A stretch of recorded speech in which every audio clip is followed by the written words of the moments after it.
of you want to do things right? To keep up with keeping your lives tight. Tight as in being right with the truth of true insight. Who of you want to do things right? Who of you want to truly succeed in attaining all in that which is your need? To be heard by the real answerer of all deeds, the true hero of all whom pleads. Who of you really want to bow down to the true King of Kings commanding the crown? To worship the one that ever rules alone, commanding everything of creation from the seat of its throne. Welcome to an A.H.A.D moment. I am your host today, Holy Apostle Dean, with my companion, Holy Queen Mother Rabia. We welcome you here. We would like to speak to you today about religion in the term of the inner aspect of religion, what religion truly should be about.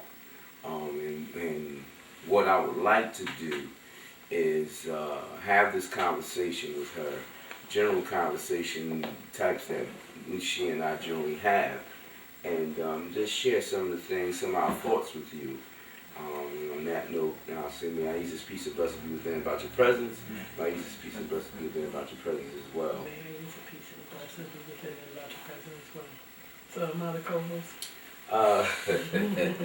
We're just, let's just say we're just panelists, companions, conversationalists.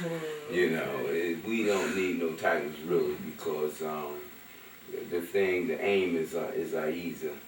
You know, let's say that A.H.A.D is hosting us. Okay. Recently, we've gone through some valleys, so to speak. You know how you have peaks and valleys in your life. And we've gone through some valleys in our community affairs. You know, what's going on with the people in our community.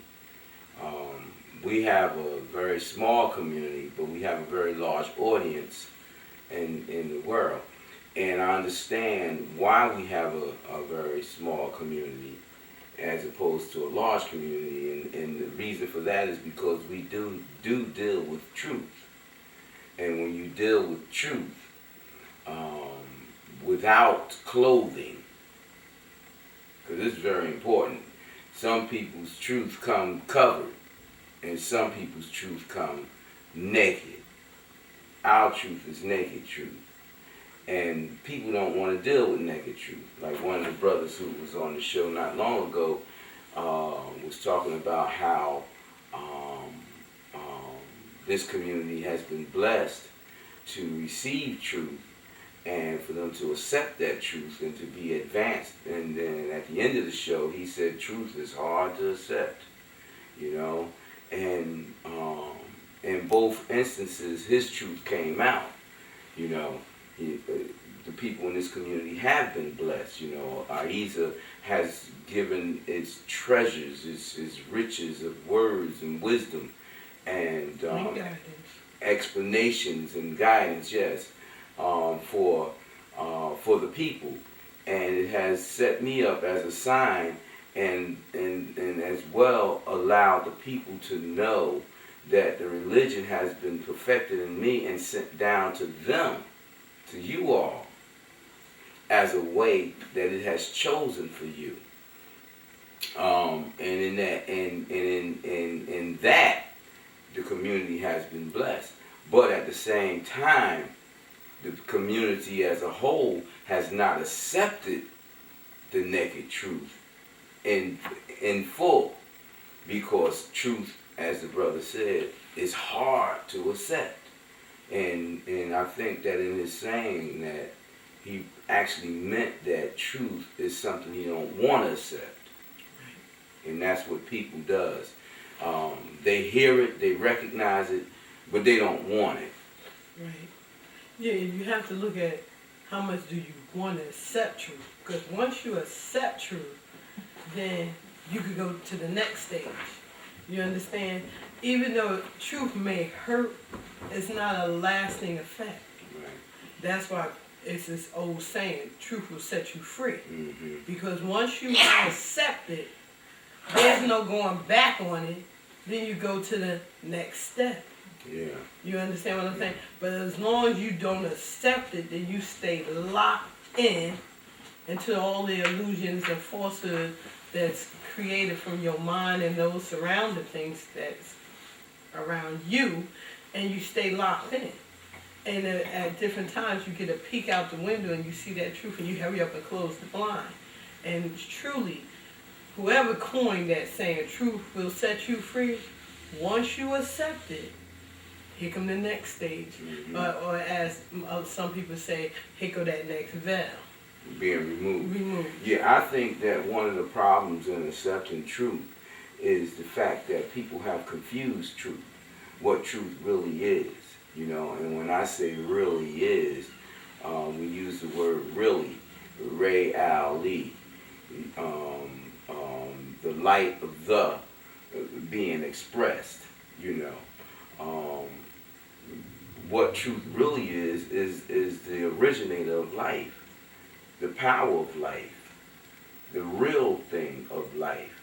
You know, the light that manifests what exists in the darkness of illusions, in the darkness of our, you know, inability to see, you know, and to light those things up and manifest itself in the signs that it creates as things of light.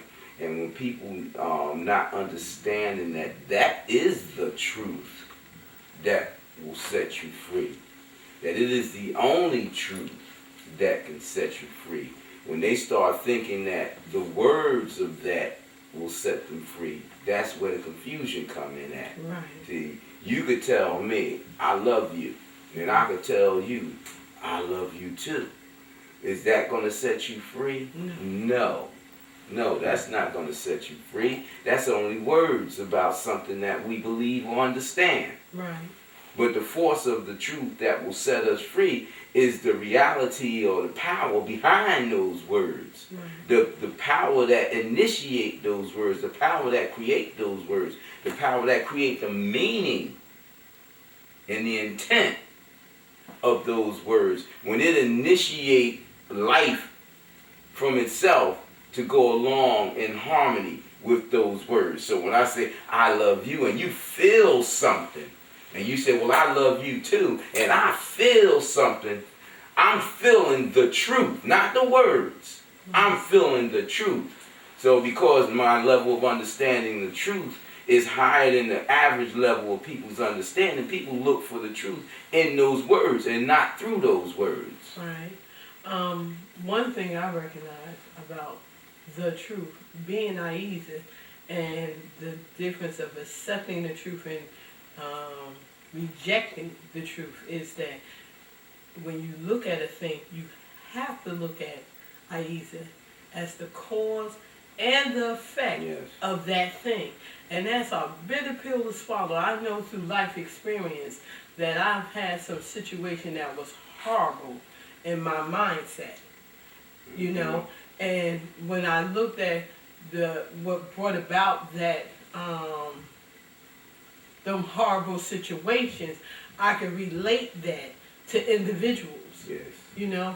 But then once A.H.A.D showed me and manifest to me that horrible situation was its doing, then I was able to say, wow, okay, how is it that you could do this to me? Right. You understand what I'm saying? Then when I realized that all that it does is of good, whether I understand that or not. Once I was able to accept that, that was another step. Yeah. You know, because the reality of that truth is that all is from A.H.A.D. Yes. Don't matter who is involved in the act. It's all from A.H.A.D. And that's the truth of it. Well, you know, in your recognition of A.H.A.D being the one that caused those pains to come to you, and in your recognition that it was the reality and the effect of that, you know, that's when you came to the truth. Right. You came to the truth to recognize, to speak to it, to say, how could you do this to me? Right. You know? And in truth, if I was it speaking to you, I would say, because I am the only one that can do it to you. Right. In order for you to be, I must be for you. Right. I must do it for you. I must do it to you. I must be the cause and the effect, because nothing else is real. Absolutely. I must be all these things to give you life. Right. Now, in your being free, you come to being free only when you recognize that things must be as I will. Right.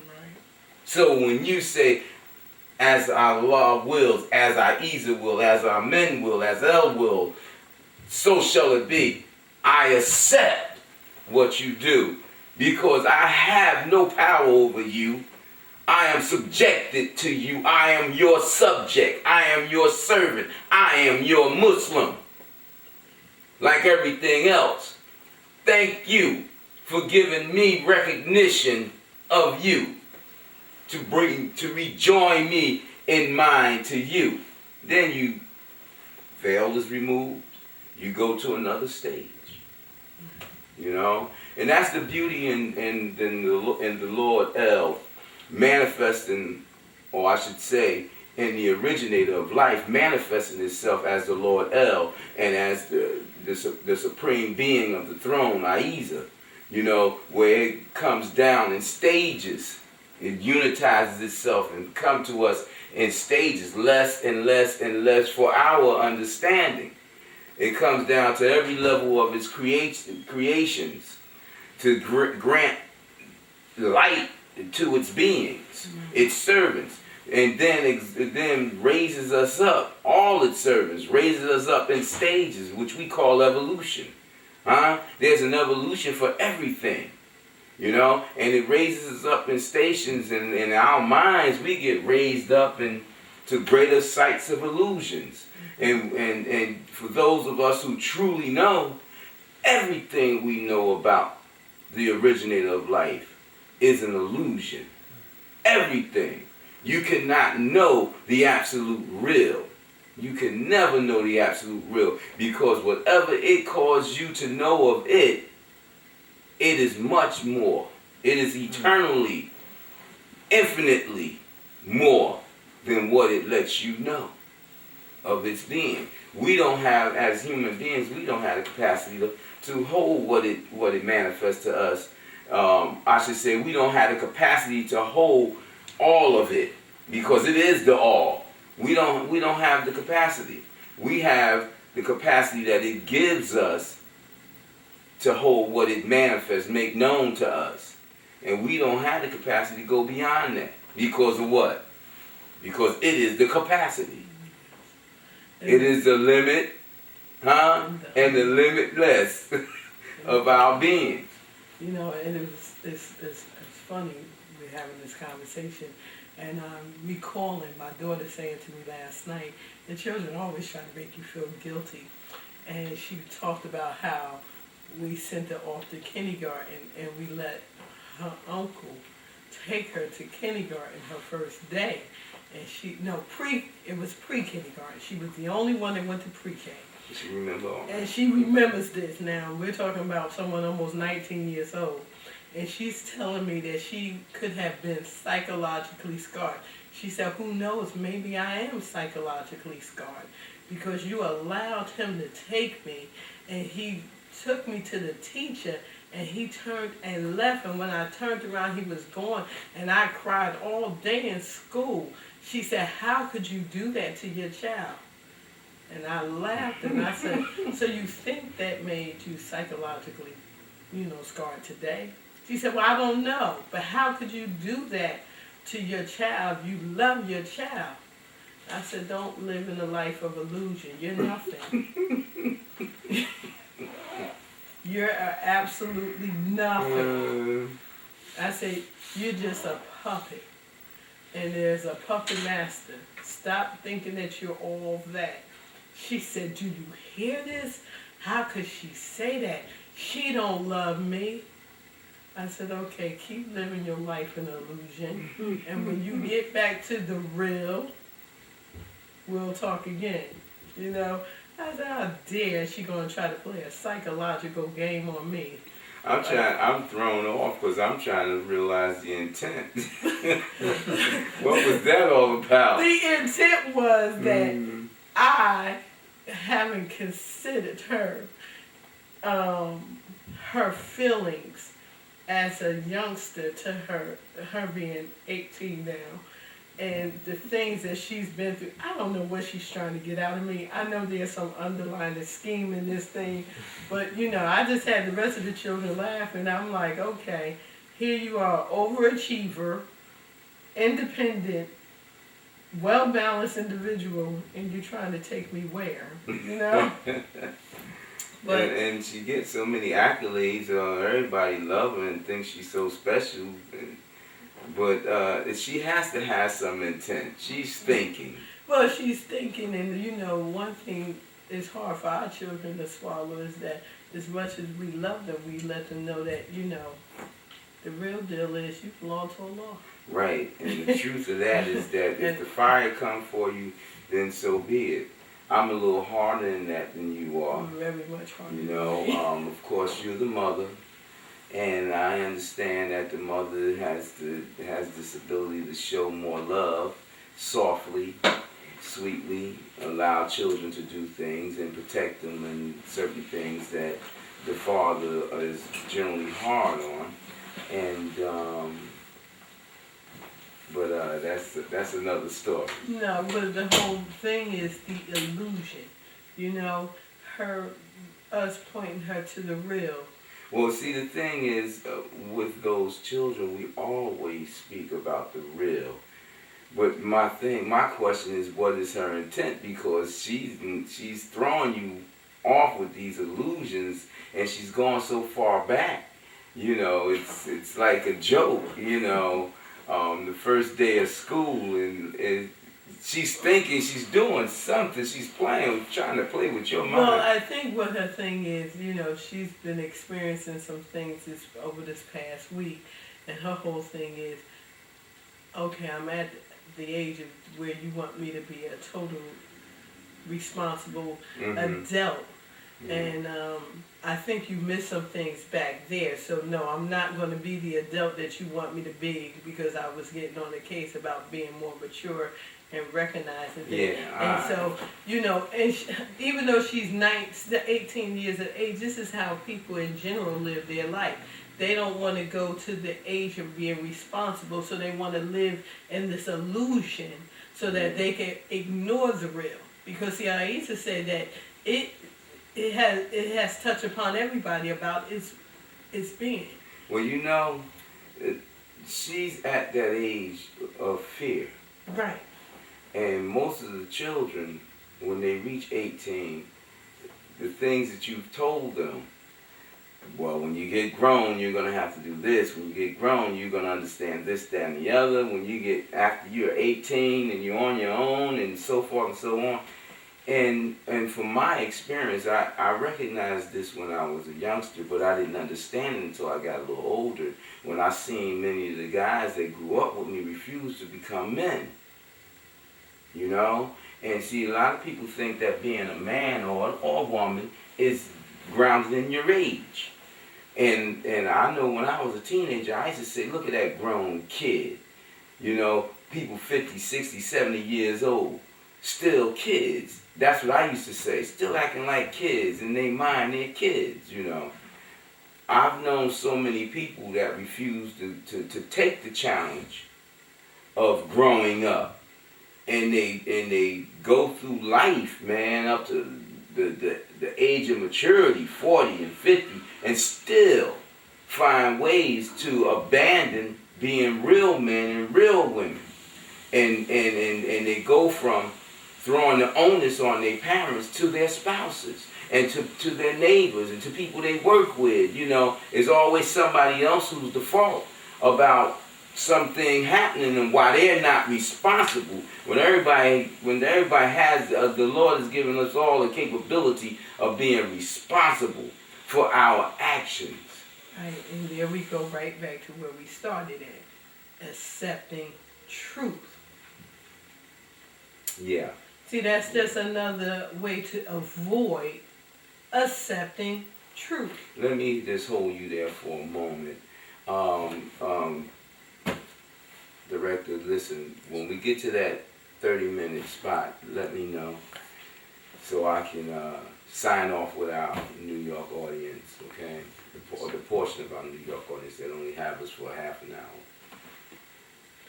There's so many avenues that people travel to get to where they need to be to take that next step. To each man and woman, or to each person, is a path. Right. And on that path, to each person, is the truth. That Right. same one truth, the same single truth, is on the path of every individual. The beautiful thing about the truth is that it is one. The reality, the real, is one. Everything else is many. It makes many of all other things. But it is the one. And it says that it is fair and just. And it makes that path straight and clear. Where it gives you a path of total confusion off to the left. And a path of wonderment and obscurity at times off to the right. See, you can become lost and blinded by the darkness on the left or the light on the right. But if you stay in the middle ground in the path, the straight path, then that's where you have the balance and the clarity of truth. See, the Lord always does things in threes, and people generally talk in twos, you know. But in the way of religion that it has set down His words, it always reminds us and it always let us know that it does things in threes. You know, that is what it has chosen for humanity. That doesn't mean that in all creation it has regulated that it does things in threes. But for us, it has done things in threes, and it set up those paths, 3 paths. It's like 3 types of men, those who are on the left, those who are on the right, and those who are nearest to it. When they say on the left, those who are most evil. When they say on the right, those who try to be of the good, who seek to be of the good. And those who are nearest to it, those who are of the good. You know, where it takes away all doubt, all confusion, you know, and make you right with it. And that's where the righteous be. Because it is the righteous, you know. Well, you know, our community, you know, with me being the messenger of Allah, I'm, you know, people, you might sometimes hear me use language that you call profanity. And I had a discussion, this yesterday with some people about that very thing. And I believe that one of the reasons that the Lord does it is because it's for the breaking of seals, and one of the greatest tools that the servants of the devil use is their language, and they will go about speaking kindly and goodly and so-called righteously, and confuse the people by the covering of their clothing and their temperament and their language, where they will not curse, say what they call a curse, or profane, using a profane word to deceive you into thinking that they are good people.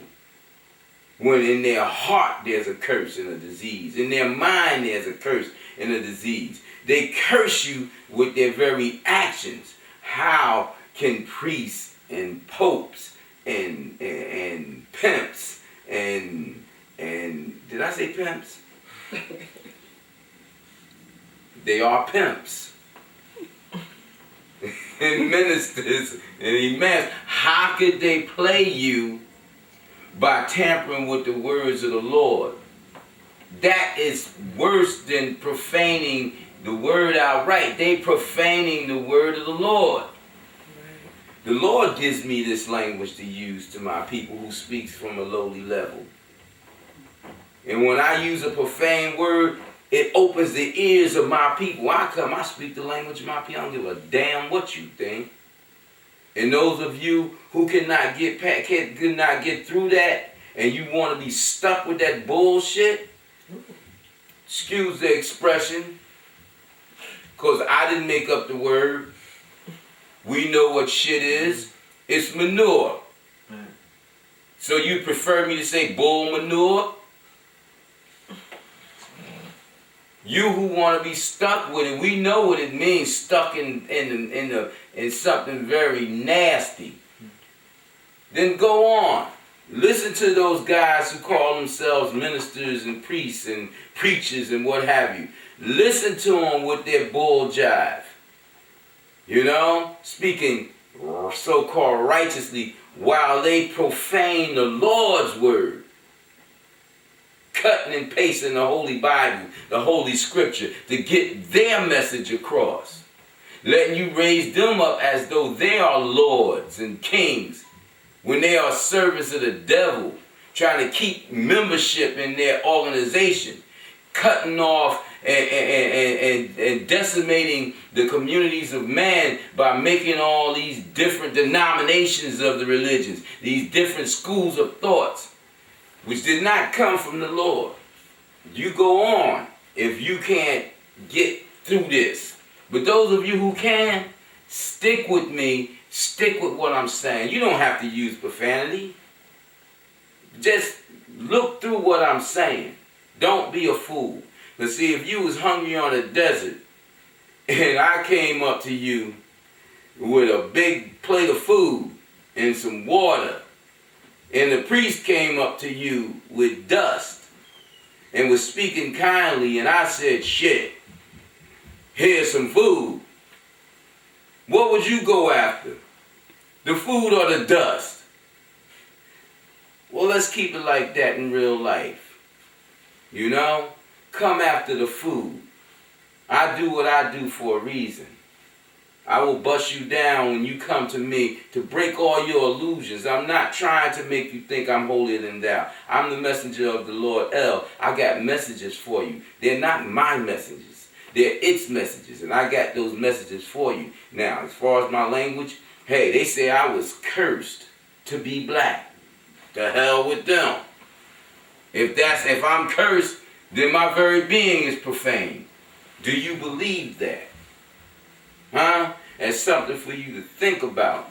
And for my New York audience who have to be signing off, we're going to continue this conversation. And next week, you know, you just pick up on it, you know, and you'll know we're still here because we'll still be sitting with the same clothes on, you know.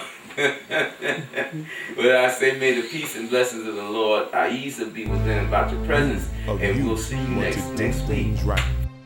To keep up with keeping your lives tight, tight as in being right with the truth of true insight. Who of you want to do things right? Who of you want to truly succeed?